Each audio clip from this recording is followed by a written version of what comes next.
پڑھیں اللہم صلی علی سیدنا و مولانا محمد وعلی آل سیدنا و مولانا محمد وآلہ وسلم صلاۃ و سلام علیک یا رسول اللہ صلی اللہ تعالی علیہ وسلم۔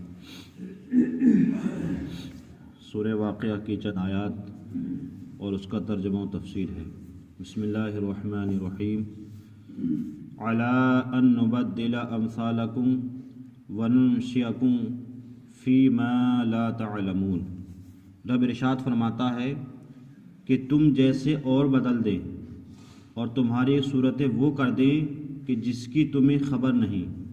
مطلب یہ ہے کہ ہم نے تمہیں انسان بنایا ہے، اچھی مخلوق بنایا ہے، اچھی صورت عطا فرمائی ہے، تو اس کا مطلب یہ نہیں ہے کہ تم اس اچھی صورت پر غرور کرو۔ اگر ہم چاہیں گے تو ہم اس کو بدل بھی سکتے ہیں، ہم اتنی بھی طاقت رکھتے ہیں۔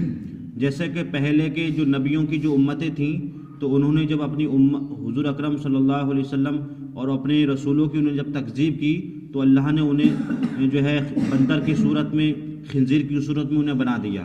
تو یہ مت سمجھو کہ اللہ نے اگر تمہیں اچھی صورت دی ہے تو وہ اس بات پر قادر نہیں کہ تمہیں بدل سکتا۔ اگر وہ چاہے تو تمہاری دوسری صورت بھی بدل سکتا ہے اور تمہیں خبر بھی نہ ہوگی۔ وَلَقَدْ عَلِمْتُمُ النَّشَاءَةَ الْأُولَىٰ فَلَوْلَا تَذَكَّرُونَ، اور بے شک تم جان چکے ہو کہ پہلی اٹھان، پھر کیوں نہیں سوچتے۔ مطلب یہ تم جان چکے ہو کہ ہم کچھ نہیں تھے تو اللہ نے ہمیں دوبارہ پیدا فرمایا، اور اللہ جب دوبارہ مطلب کچھ نہیں تھے تب پیدا فرمایا تو اللہ اس بات پر بھی قادر ہے کہ اگر ہم لوگ مر کر مٹی بھی مل جائیں گے اس کے بعد بھی اللہ دوبارہ پیدا فرمائے گا۔ اس چیز پر بھی کیا اللہ تعالیٰ قادر ہے۔ اب اللہ تعالیٰ نے کچھ مثالیں دی ہیں۔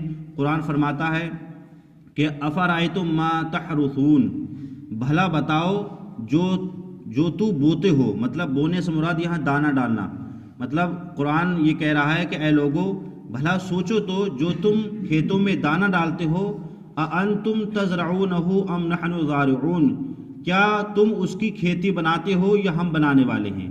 مطلب یہ ہے کہ اللہ تعالیٰ نے لوگوں کو سمجھانے کے لیے ایک مثال میں یہ ارشاد فرمایا کہ تم جب کھیتی میں دانہ ڈالتے ہو، دانہ ڈالنے کے بعد اب اس کھیتی سے جو بالیاں ہوتی ہیں ان بالیوں میں جو 20-25 دانے نکلتے ہیں، اب اس کو کون پیدا کرتا ہے؟ تم نہیں پیدا کرتے ہو، اس کو ہم پیدا کرتے ہیں۔ صرف تمہارا کام کیا ہوتا ہے کہ کھیت میں جا کے دانہ ڈالنا اور بونا، اور باقی اس کے علاوہ جو سارا کام ہوتا ہے وہ ہمارا کام ہوتا ہے۔ اسی طریقے سے جب کوئی تم درخت لگاتے ہو تو صرف درخت کا پودا لگانا تمہارا کام ہوتا ہے، لیکن اس کو نشو میں چڑھانا، اس کو موٹا کرنا، اس کو بڑا کرنا، اس کی شاخیں نکالنا، اس کے پتے نکالنا، اس سے پھل نکالنا، یہ صرف ہمارا کام ہوتا ہے۔ تو جب ہم ایک دانے سے بے شمار جو ہے دانوں کو، بالیوں کو پیدا کر سکتے ہیں تو کیا ہم تمہیں مرنے کے بعد کیا ہم دوبارہ زندہ پیدا نہیں کر سکتے ہیں؟ بے شک پیدا کر سکتے ہیں۔ جو اللہ اس بات پر قادر ہے کہ مرنے کے بعد جو ہے دوبارہ پیدا کر سکتا ہے، تو وہ اس بات پر بھی قادر ہے کہ وہ تمہارے دانوں کو اور تمہارے بونے کو، سب کچھ اس کو کیا ہے پیدا کر سکتا ہے۔ اس کے بعد قرآن فرماتا ہے لَوْ نَشَاءُ لَجَعَلْنَاهُ حُطَامًا فَظَلْتُمْ تَفَكَّهُونَ، اگر ہم چاہیں تو اسے روند بھی سکتے ہیں، پھر تم باتیں بناتے رہ جاؤ گے۔ مطلب جو ہم نے کھیتیاں پیدا کی ہیں اور اس میں جو بالیاں لہل آ رہی ہیں، اگر ہم چاہیں گے تو ہم اس کو روند بھی سکتے ہیں۔ روند سے مراد یہ ہے اگر ہم چاہیں گے تو ایسی بارش برسائیں گے، ایسی ہوا چلائیں گے جس سے تمہاری کھیتیاں برباد ہو سکتی ہیں، ختم ہو سکتی ہیں، تو پھر تم کیا رہ جاؤ گے؟ خالی آپس میں باتیں بناتے رہ جاؤ گے۔ تو ہم اس بات پہ بھی قادر ہیں۔ اِنَّا لَمُغْرَمُونَ، اور ہم پر چٹپی پڑی رہ جائے گی۔ مطلب وہ تمام کھیت کھلیان ایسے ہو جائیں گے جیسے بالکل زمین سے ملے ہوئے ہیں۔ بل نحن محرومون، بلکہ ہم بے نصیب رہے، بلکہ بعد میں یہ کہیں گے کہ ہم نے سب کوشش کی، محنت کی، اب ہم کیا ہو گئے؟ بے نصیب ہو گئے۔ اس کے بعد رب ایک مثال اور دے رہا ہے افرأیتم الماء الذی تشربون، بھلا بتاؤ وہ پانی جو تم پیتے ہو، اانتم انزلتموہ من المزن ام نحن المنزلون، کیا اسے بادل سے ہم نے اتارا یا تم اتارنے والے ہو؟ مطلب اللہ تعالیٰ نے جو بادل سے بارش کو اور پانی کو جو اتارا ہے، ایک مثال یہ بھی دے رہا ہے کہ اگر ہم بارش نہ برساتے تو تم پھر پانی کیسے پیتے، یا تم اپنے کھیتوں میں پانی کیسے دیتے؟ تو گویا کہ آج جو ہمارے نلوں میں، ہمارے بوروں میں، ہمارے کھیتوں کھلیان میں جو پانی ہے وہ صرف بارش کی بنا پر ہے۔ اگر اللہ بارش کو روک دے تو پھر ہمارے سارے نل خشک ہو جائیں گے، ہمارے سارے ٹویلیں خشک ہو جائیں گی، پھر ہم کیا کریں گے؟ کہاں کھیتوں؟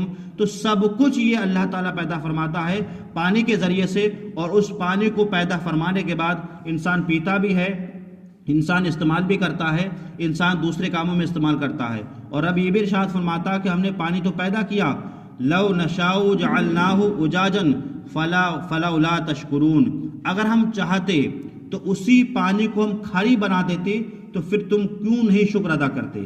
مطلب ہم اس بات پر بھی قادر ہیں کہ اگر ہم نے آسمان سے یا بادل کے ذریعے سے اگر ہم نے پانی کو پیدا فرمایا ہے یا نازل فرمایا ہے تو ہم اس بات پر بھی قادر ہیں کہ اس پانی کو ہم کھاری بنا دیں گے۔